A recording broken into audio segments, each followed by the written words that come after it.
So the Seder is swiftly approaching, and you need something interesting to say at the Seder, something interesting to keep everybody involved. And there are lots of great places to look. Here on Aish.com, take a look at the Passover section. It'll tell you what size maror to have, what size matzah to have, exactly how to drink the wine, leaning, etc., the whole business. But you also want to say something Torah, but you don't know much Torah. So here's one great little piece that you can share with everybody, and it has a really nice impact. And of course, of all the great pieces in the Haggadah, all the parts of the Seder, there's some beautiful songs, and one of them, of course, is the song of Dayenu. Dayenu, Dayenu. Everybody sings it. If you're going to skip part of it, fine, but don't skip Dayenu when it talks about the praises of God.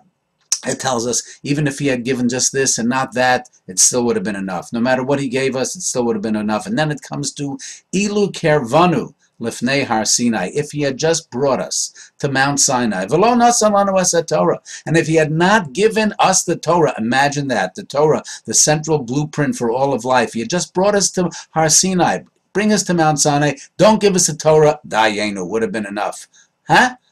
Does that make sense? If it would have brought us to Mount Sinai, that was the purpose of going to Mount Sinai. He would have brought us to Mount Sinai and still not given us a Torah. It would have been enough. What could that possibly mean? And the beautiful explanation from Rabbi Avram Pam, P-A-M, of blessed memory, he said very simply, you can walk into a store to buy perfume, or you can walk into a manufacturing plant where you're selling perfume. It's a perfumery.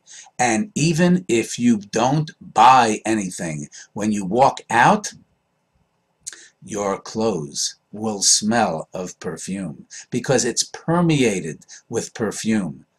That's what Sinai was like.